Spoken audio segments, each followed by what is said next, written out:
Hi and welcome to the third recap of this season. So before I want to show you my game, I first explain again a bit the background of the situation for our team in the league. So if you watched the first two videos, you should know that we won the first two round games in the league and were on first place in the league table. But we were playing against two relatively weak teams of this season. So now in the third round, we were playing a relatively strong team. And before that match, we were in the first place and they were in the second place. So it was basically this year's favorites match, at least for now. I mean, there are also other strong teams who are a bit behind in the table, but currently we were the two top teams in the league.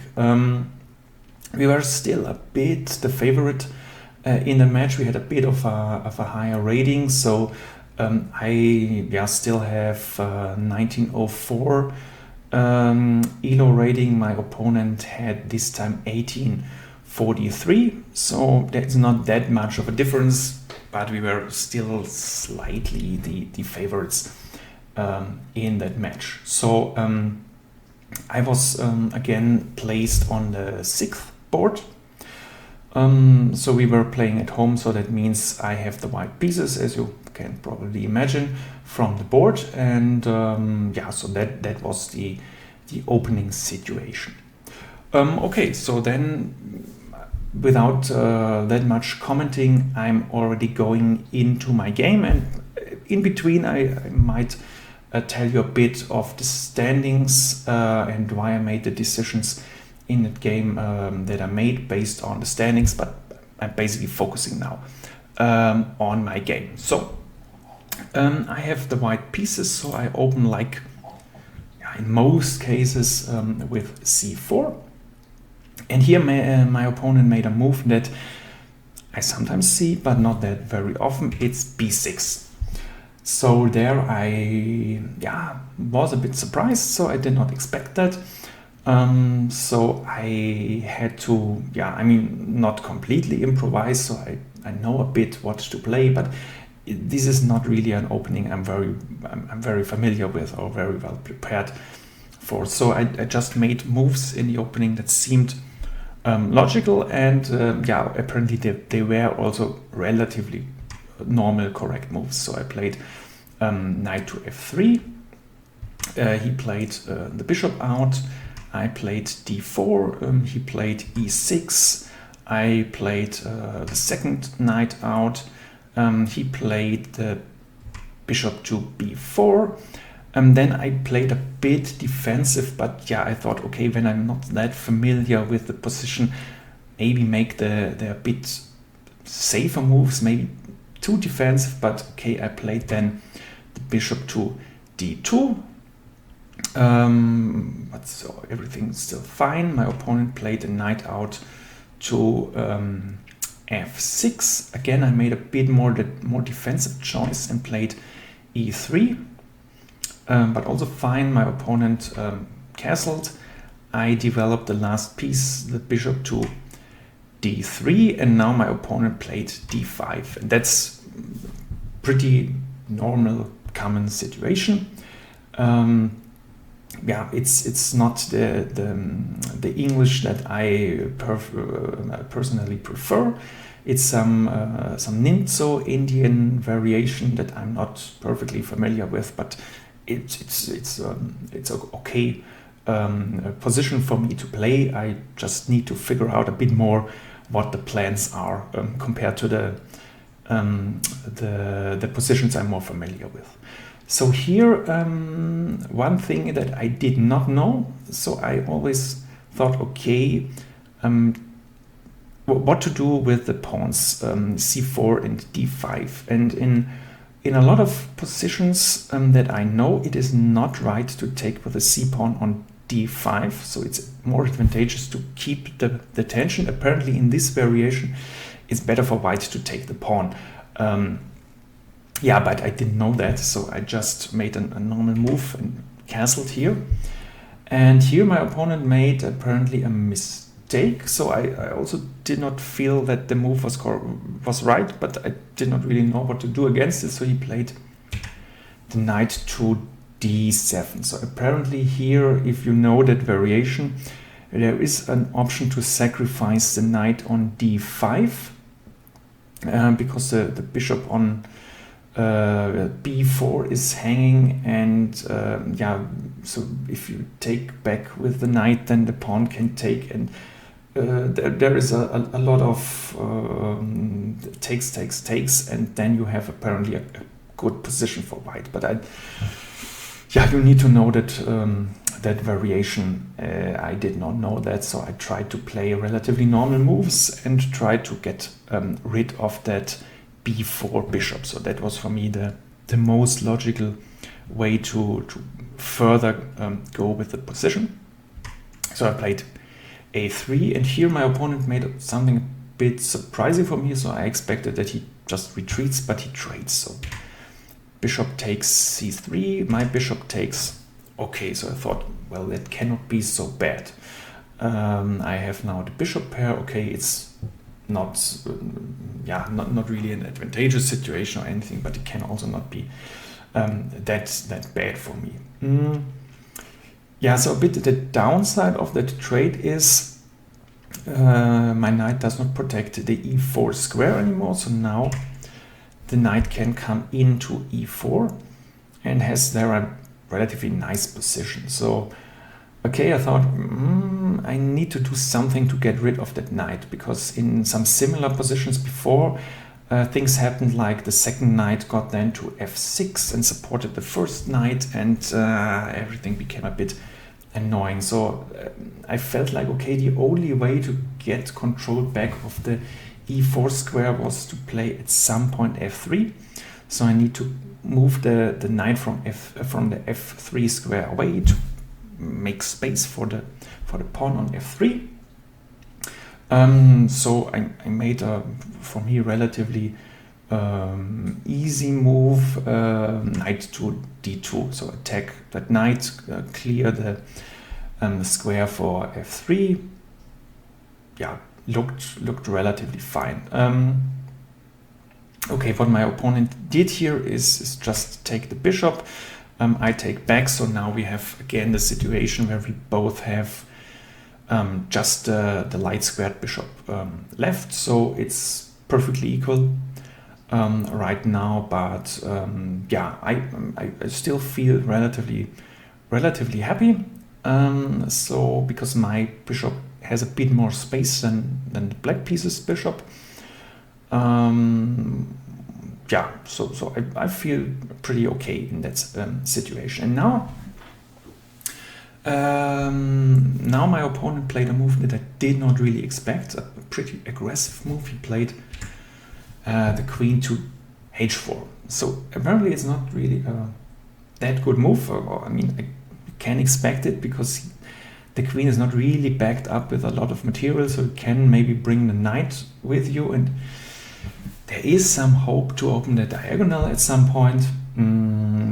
But the queen without much backup does not really help, so there's not that much chance to create a meaningful attack on my king. So the queen move cannot be that dangerous, but somehow I still need to react on the queen move, so I cannot just let the queen be there. And playing g3 or something in that situation also did not seem very meaningful. I mean, okay, I have my white squared bishop, so I can move it somehow, or maneuver it somehow to g2 back, or I don't know, but okay, so the idea was basically now for me to take now that pawn, first to remove my double pawn, but also to force my opponent to block the diagonal with the pawn, or to give me an extra tempo when taking with the bishop. So he decided to take it with the bishop, and I played e4, getting an extra tempo and getting a bit more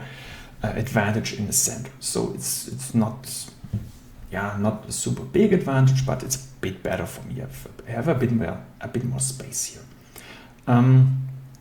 Okay, he has to remove the bishop again to b7, and now I was not that sure what to do, and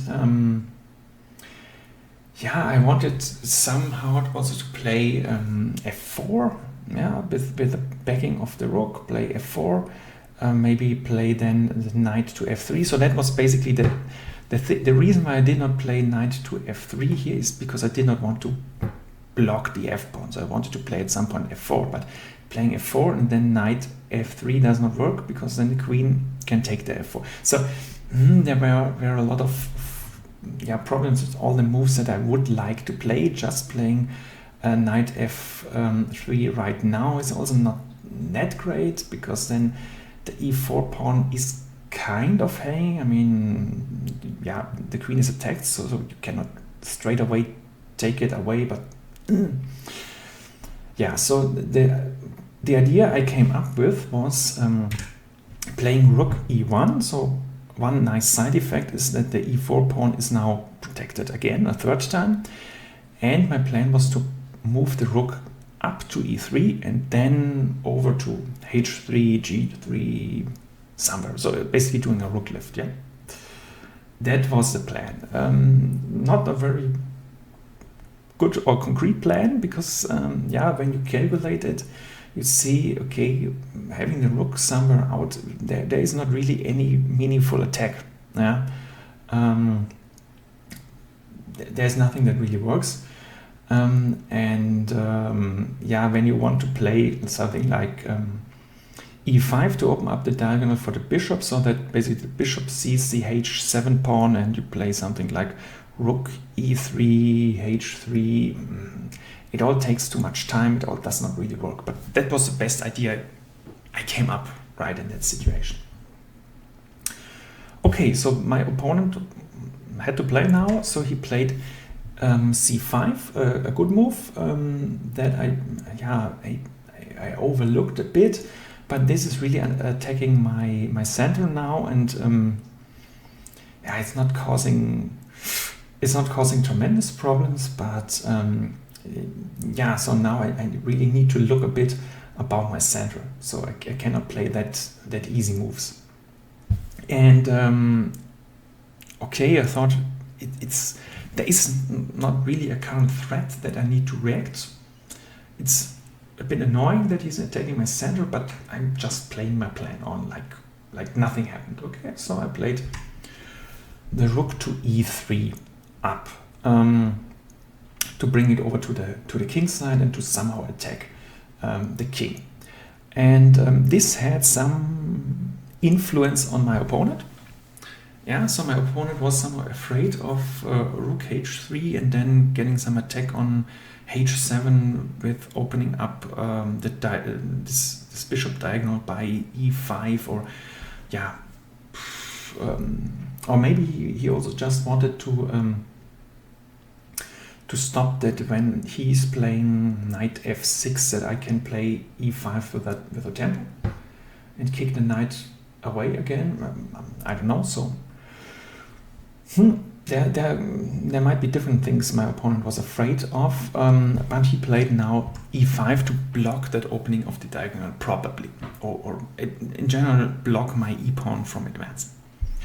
And in this situation I thought, okay, this was pretty clear what to do now.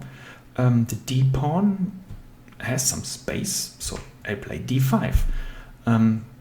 Block the diagonal for the opponent's bishop, have a passed pawn. Great. And it's really great. So now after those two pawn moves, my advantage went up like to 1.4. So now I have really a pretty good advantage in this situation.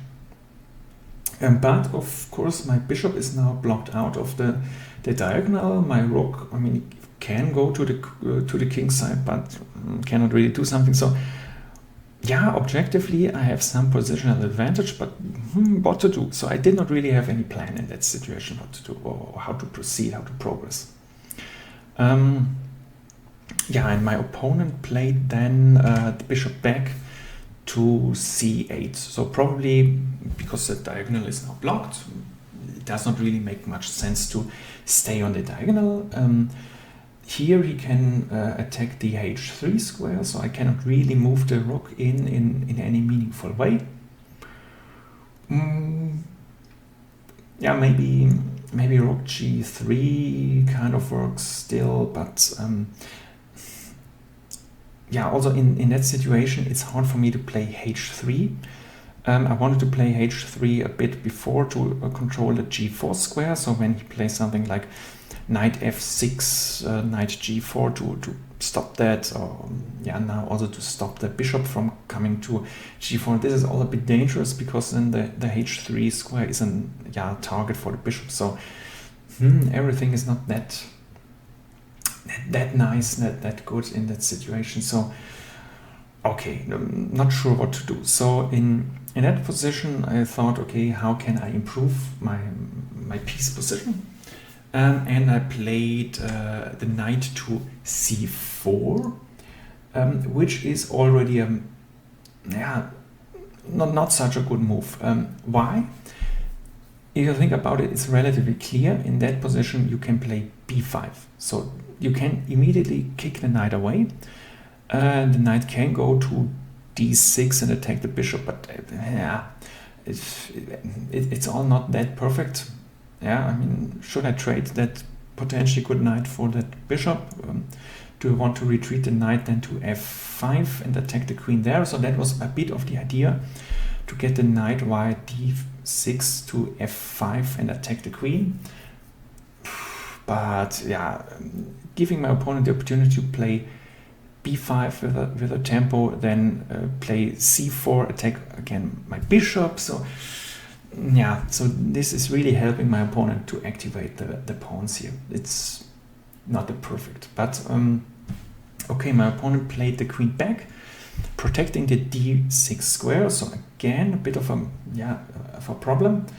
And now I thought, okay, the queen is gone, so maybe it's now my time to attack on the king side, which is, I should have realized already before that I cannot really launch an attack on the king side anymore. So maybe maybe in this position the right way would be to go for the queen side. I have more pieces on the queen side and in better position than on the king side, so yeah, maybe that's the way. But I played the queen out on the king side without any real threat or meaning behind it. And yeah, so what my opponent did was basically just attack the queen with the pawn. And yeah, I came before to the idea that I play queen h6, but I was a bit afraid to block the queen out. So yeah, piece coordination was anyway not that great already in this position. So I started the previous move with the idea to play queen to h6, but I was not that sure here. The computer also suggests playing the rook to g3 to pin that pawn in that position, but yeah, I don't know. So in that position I was a bit afraid and tried to make a more simple normal move. So I moved the queen back to e2. Yeah, so when you found out that you moved a piece in a direction where it does not belong, maybe just retreating it is better. So this is a bit throwing my advantage a bit away, but yeah, I did not come up with anything more meaningful. In this situation, something a bit funny happens. So because in this situation I already realized that b5 is a dangerous move for me. So I was thinking how to stop it or what to do after he plays b5. I was pretty sure he will play b5 in that situation, but he didn't. He played bishop a6, and at the same time he offered me a draw. Yeah, so this is basically the first critical situation in the game. So first, one thing to the draw offer. So I said before, we are basically the first in the league table, and we were playing the number 2 in the league table. But this game again went really, really well for us, and we were already 4-0 in the lead in this situation. Yeah, so with 4.5, you're won again as a team. With 4 points, you already have a draw as a team with 8 boards. So when I would have taken that draw, the team would already have won. Yeah. But first I thought, okay, this situation cannot be so bad, so I can secure a draw also when I don't take the draw offer. Also, I looked to the guy next to me who was still playing, and I felt like he's just winning a rook or exchange or something. So I thought, okay, he will never lose. He's probably also winning in a few moves. So I thought, okay, I don't need to take that draw for the team. I just carry on. Yeah. But then I did not think that much in that situation. The only thing that I thought about, okay, b5 is a threat, so I need to stop it. I play a4 to stop b5. The thing is, playing the bishop to a6 is a pretty big blunder. So maybe you already have the time to think about why this is a blunder, or have had a look at the position.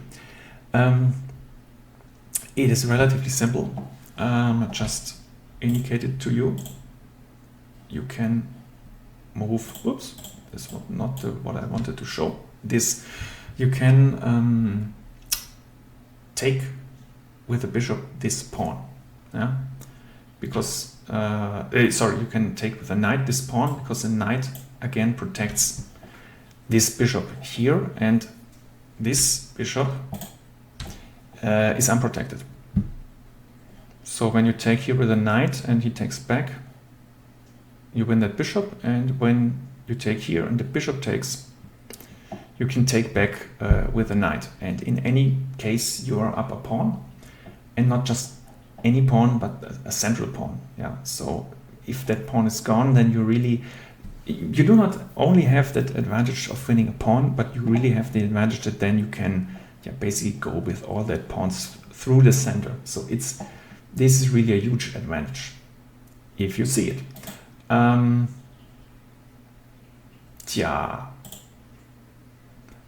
didn't see it, obviously. So yeah, this is the situation.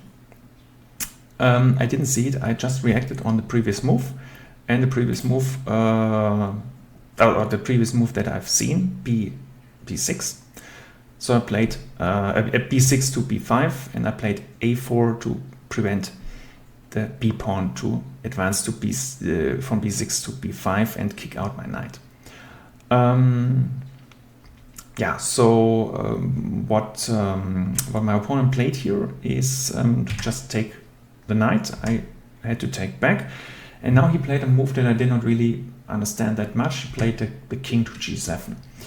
But yeah, the problem still was in that situation. I was not really sure how to make progress. Probably again the right way to make progress is to come over the queen side. So maybe play the bishop to b5, c6, advance the pawn on a5, trade something down, and yeah, just to try to attack on the queen side. But I was still fixated on attacking on the king side, which is not really working. But I now moved the other rook to f1. So I thought, okay, I want to support the f pawn, to go for f4, trade down the e pawn, and then advance through the center. This is not really working, but that was my plan. Okay, now my opponent played queen to g5, and yeah, now we made just a few moves. So my opponent was here already on very low time. This is move 23, or now move 24 from my side will be next move, and my opponent just had something like 5 minutes left or so. I had a bit more time. I had around 15 minutes, but my opponent played very quickly now. He had to, so I had not that much time to think on his time. So I was also losing time rapidly, so the next moves were all very, very quick moves. So just be prepared that the next moves are not really the best moves or smartest moves or anything. We were just trying to survive until move 40 a bit. So yeah, I just attacked the queen, then the queen went forward, I again attacked the queen, and he moved back here. Now in this situation I kind of figured out I cannot really play f4, because f5 is a move, and then the rook gets kicked away, and then the f4 pawn can be taken. It's just not protected anymore. So I had to go away with the rook again to play f4. So I played the rook back. Now he played the queen back and offered me again a draw. But in this situation, so the guy on the board next to me, like 5 minutes after the draw offer before, he won. So we were already 5-0 in the lead. We already won, so I could basically do what I want. And I just thought, no, I'm playing for the win. So now I tried to get the rook in the other direction, back to f3. And now the queen goes back. And now I had the idea, okay, when I cannot really support the attack with the rook, then I try it with the pawns. So now I try to go for g3 to support the f4 move. It makes a bit of a hole in my defense, so it's not ideal, but it's also not bad. Okay, so what my opponent does is now activating the knight. And here, I made a bit of a mistake, but I just wanted to get more space with the pawn. So h4. This enables the queen to use a bit the holes that I made in my king's position. So again, now my king's safety is not that great anymore. And in this situation, I felt like, okay, probably the best thing is to offer now a queen trade. Before I always thought, better not trade the queen, because the queen is a powerful attacking piece and I want to attack. But now I was like, okay, I cannot really let the queen live in front of my king like that. So the queen is too annoying, maybe just trade it down. And now that the knight moved away from protecting the e5 pawn, so I felt like confident, okay, playing f4, trading down that pawn is even better. So I played rook to e3. This is now even slightly worse for me, but only when the queen enters on h3. So then it becomes annoying for me, let's say. But my opponent didn't do that. My opponent just traded. I took back with the rook, and now my opponent found the only working move. Now it's equal. So that is one thing. Before the last, 10 moves or so, I was really +1 up or more, and now it's completely equal in this position. But it's only equal when my opponent finds one maneuver, moving the knight from f6 to d6, to blockade from d6 square my pawn, my passed pawn, and attack the e4 pawn. Also have some control over the c4 and b5 square. So that is a very important maneuver that my opponent had to see, and he saw it. Played the knight back to e8 to anticipate the knight coming to d6. I played now the bishop to b5, which is okay. He played the knight to d6. I played here the bishop first to c6, just to take that tempo with me and attack the rook. And he played the rook to d8. Okay, and now in this position I played the move that I wanted to play basically for the last, 20 moves or so. I play f4 and start my attack on this central pawn to give my pawns a bit more space in the center and try to somehow advance my central passed pawn. My opponent makes a pretty logical move, just f6 to again protect it. We are still in move, now my next move is move 35, so we are still in pretty much time trouble. I played now the g4 just with the idea, okay, I want to attack again this pawn chain, so the f6 pawn with playing g5. So my opponent played h6, I played g5, he takes, I take with the h pawn. And this is, my move is move 37, so still 3 moves of my opponent before the time control. And this is basically the second critical situation of that game. And here what you can see, I'm just marking that squares again. You can see here this pawn, the pawn structure. Two white and two black pawns that are attacking and supporting each other. And the thing is, currently black, it's equal, and maybe black has even a small advantage in that position. But the problem in this position is, especially for players of the level of me and my opponent, it's pretty hard to leave that tension on the board. So people want to take the pawns. And this is only equal or slightly advantageous for the black pieces when a player with the black pieces keeps the tension. Yeah?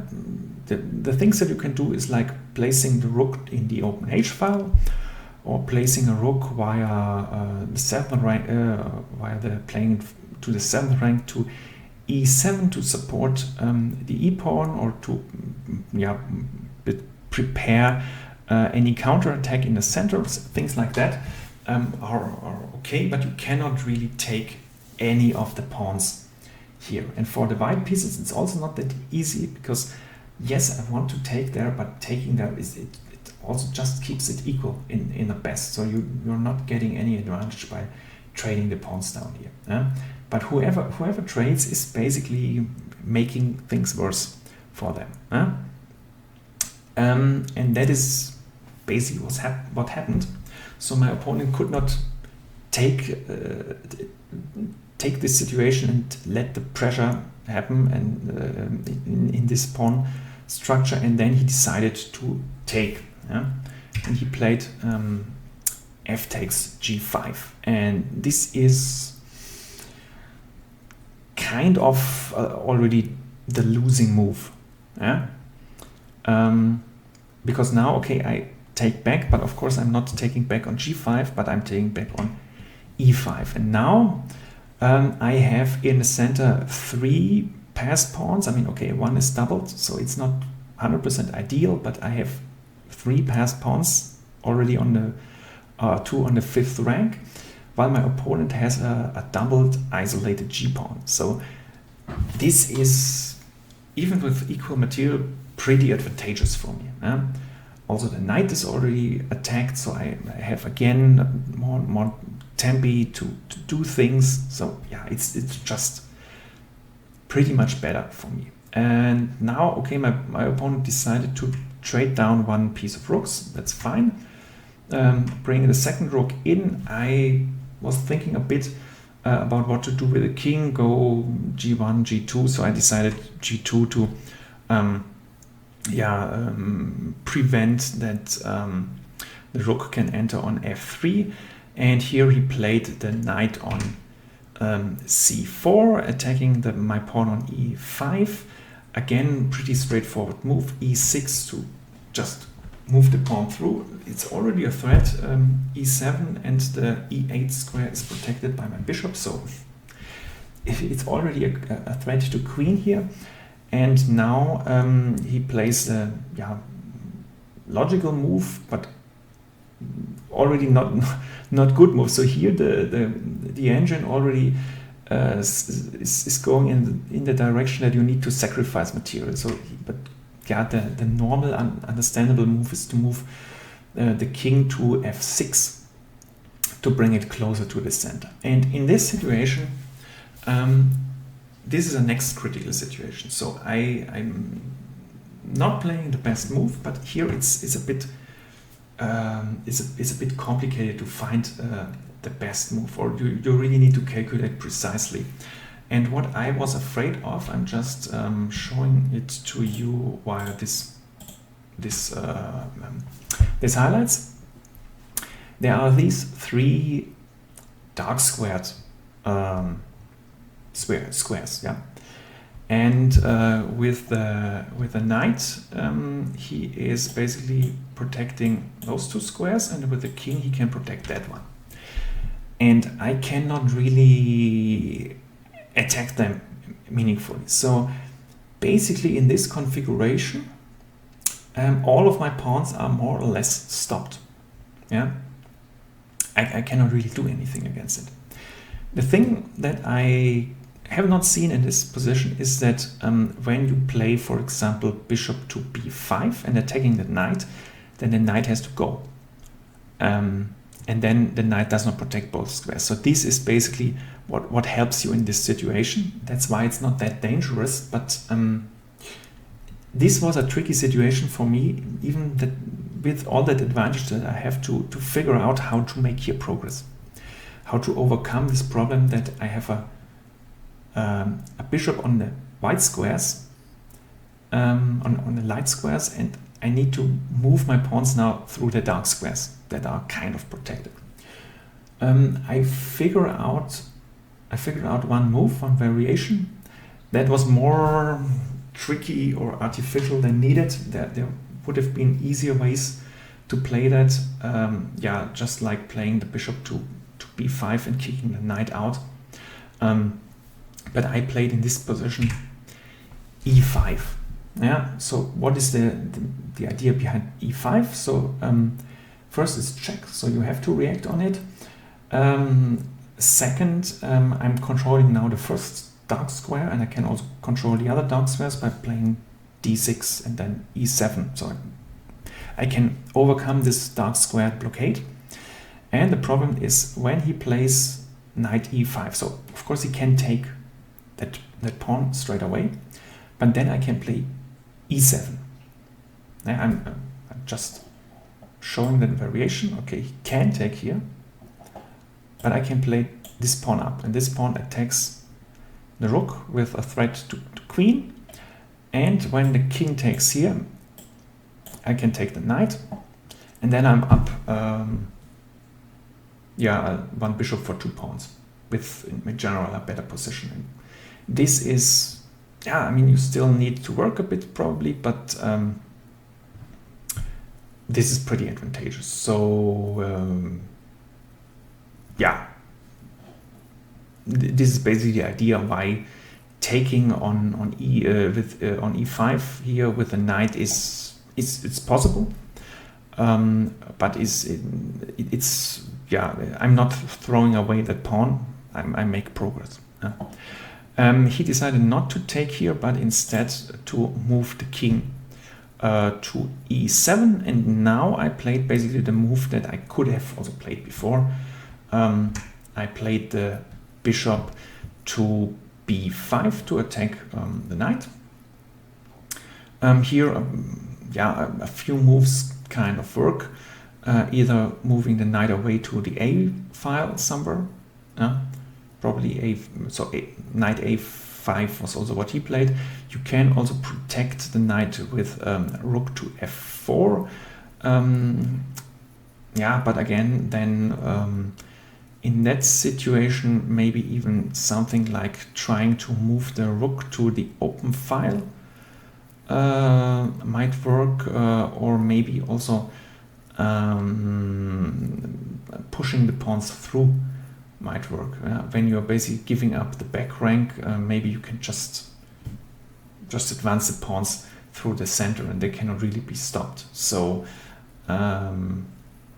yeah, or playing the bishop again to d7 to support the d6 push, and when the king goes away, just play the bishop back. So yeah, so what my opponent has chosen, I'm just showing you how it worked. Knight goes to a5, then I played the bishop to d7 to protect the e6 pawn and prepare d6. Now he played rook forward to f4. I played a check. He went away with the king, and I played the bishop back to b5.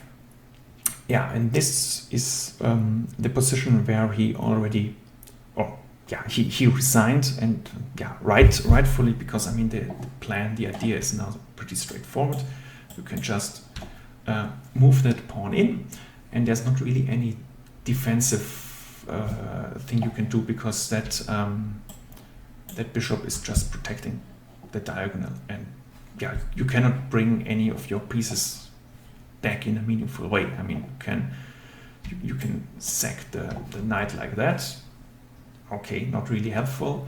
You cannot really go back because e7 is already a fork. You can give here a check, something like that, but with king f3, okay, you can go back, give a check, and then king g3, and then you have no checks anymore. So that's also everything here is not really helping anymore. So this is the final position where my opponent resigned, and that's basically everything you can say to that position. I mean, it's just lost now. And okay, so that's everything to my game. Basically, I mean, you already know that we won. I made the last. I was the last one who finished for my team, and the final result was 7-1 again, like in the last round match. So now after 3 rounds, we are in the lead of the table with 3 wins after 3 rounds, and we have now 22 board points of 24 matches.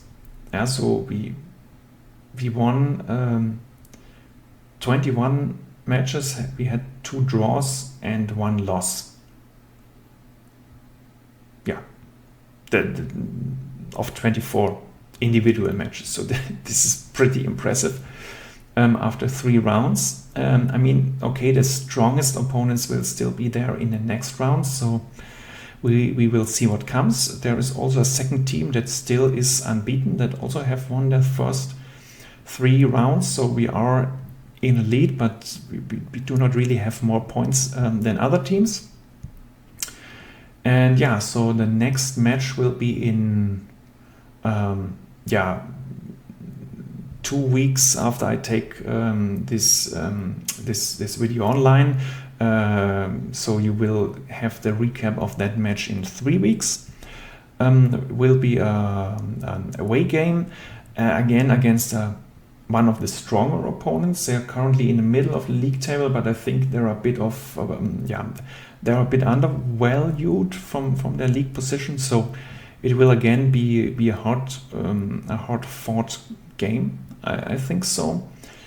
So let's see if we manage again to win. So currently it looks very promising from our performance in the last games, but I feel that it will not stay that smooth in the next games, because there are some strong teams that have approximately our level, and I don't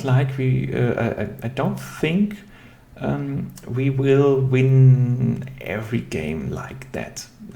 So that we are 4-0 or 5-0 in the lead, I don't think this will happen again or that often anymore in this season. But let's see, maybe we are so strong and win again very, very clearly. But I don't know. So thank you very much for watching that recap of my game, and I will be again here with the next recap in 3 weeks after this upload. And so have a good Sunday, and I hope we are seeing us in 3 weeks again.